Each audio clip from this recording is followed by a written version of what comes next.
Hey guys, this is Brian with Westcott Woodworks. I've got a video today to show you how to make some of this base cap and some of this cove molding. I'm going to start off showing you the base cap.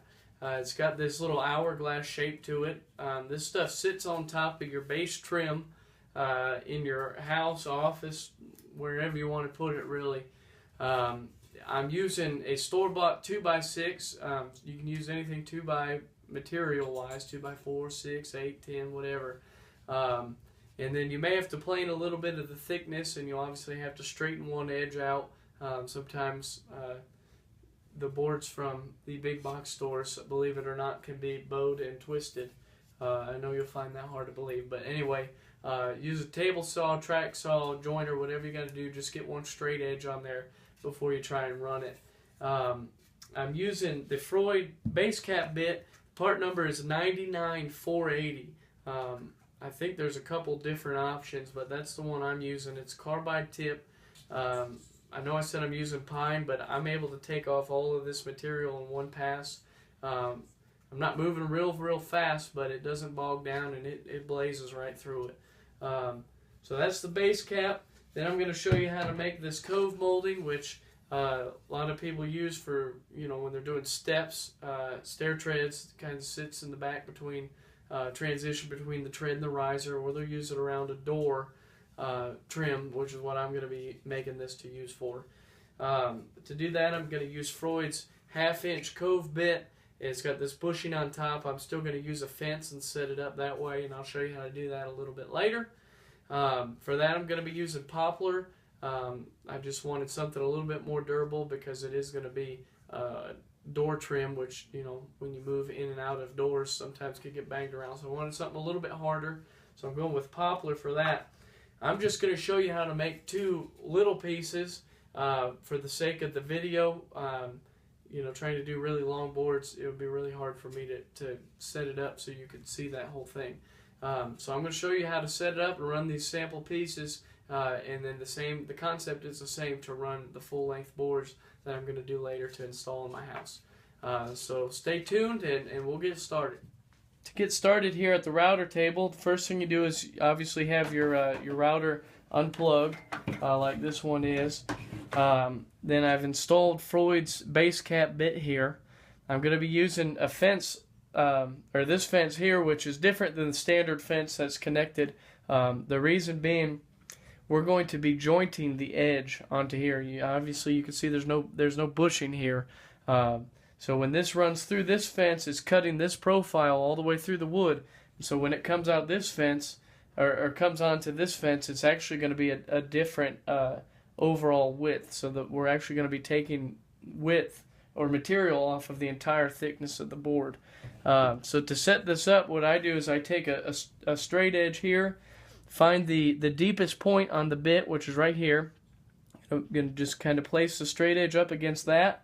I've already set this one up, but normally I'd pull it all the way out so it would be flush with this, and then I just back this corner in just a tad. As you can see here, we're probably about 3/32 of an inch thick. So when this board runs through here, we're going to be taking off 3/32 at the shallowest part, and obviously down in here it's going to be taking off more than that.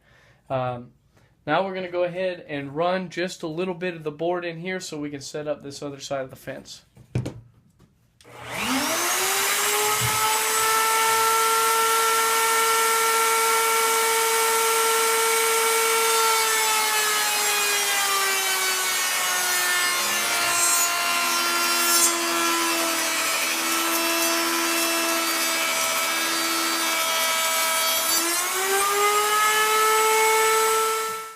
Okay, you can see I've got the profile put on part of this board.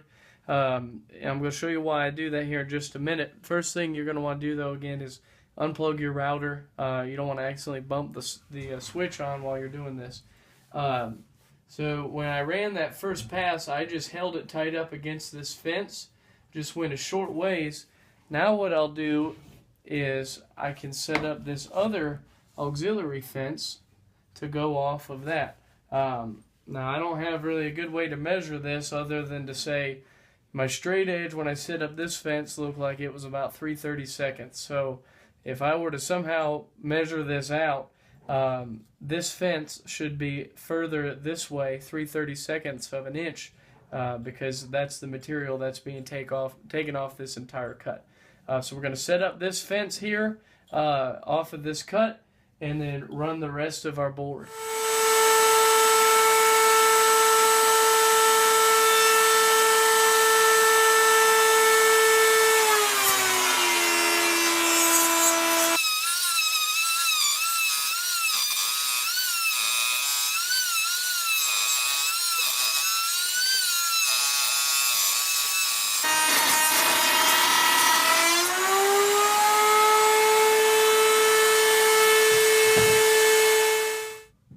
Here is the finished cut.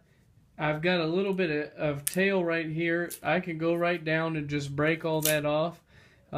If you've got a little surface planer or benchtop planer, this would be the time to go ahead and fine-tune all these boards. Like I mentioned before, I just use a stock you can get from the big box store, a 2x6. You can use 2x8s, 2x4s, whatever you want. So this would be a good time to go ahead and get the thickness right on all of them, so you can go ahead and make the rest of your cuts. The next thing we do is we go to the table saw and rip this off so we have our base cap.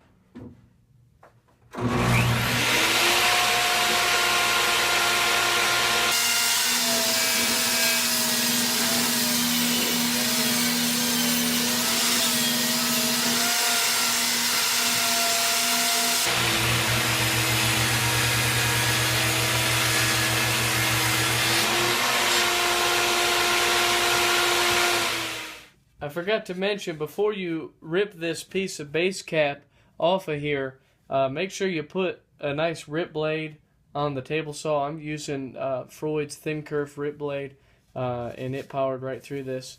Again, this is just pine. When you run this on the router, you may have to do more passes, taking less material off with each pass if you're doing something, oak or whatever. But I'm painting this white and putting it in, so you can see it's ready to go, and it just sits right on top of your baseboard, and just kind of ties the trimming together and makes it look a little bit more fancy. Alright, next up is the Cove molding that I showed you earlier. I've got the router unplugged. I've got the Freud 1/2-inch Cove bit with the bushing here installed. You could theoretically run this piece here, this small piece I'm going to show you how to do, without a fence. But the stuff I run here later to install, that's a lot longer, you would want to have the fence installed. Otherwise, when you going through here, it's going to be going all cattywampus, and you'd have the risk of hurting yourself some way. But so I'm going to go ahead and install the fence. I'm going to use my straight edge here and line the fence up so that it's flush with this bearing right here. Then I'm going to just last time check the height, make sure everything's good, and then we're going to cut into this piece of poplar here just a little bit and take some measurements and make sure it's set up right before we run the rest of it. Alright, I got my little bit of the piece of wood cut out so I can take my measurements. I've got a 1/4 inch here. When I rip this on the table saw later at 3/4 of an inch down this way, I want to make sure that I have a 1/4 inch lip here as well. So that way it's a 3/4 inch square with this 1/2 inch cove in it. That'll mean a whole lot more to you when you run a bunch of this stuff. If you come up a few feet short and you got to make some more, that way you can know you've lined it up and set it up correctly each time. So you can remake the same stuff and it fits together well when you go to install it. So I'm going to go ahead now and run the rest of this piece of poplar through the router, and then we'll rip it on the table saw.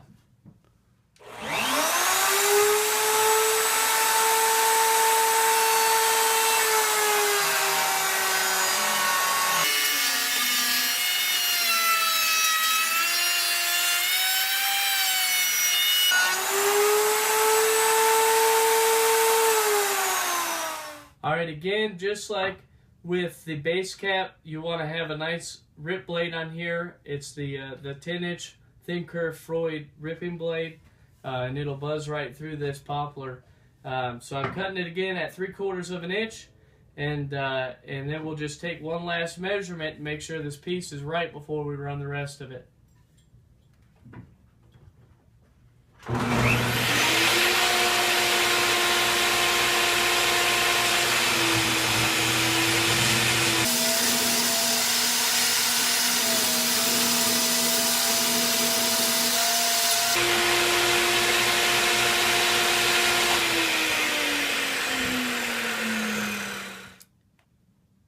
Here's our two finished pieces. We got the base cap and the Cove molding that I showed you at the beginning of the video. I do thank you for watching. I got a few pictures here after the video so you can see this stuff, what it looks like when it's installed. Again, thanks for watching. Check out my other videos here on YouTube, and you can like my Facebook page and check out the things I have for sale in my Etsy shop at Westcott Woodworks. Thanks a lot.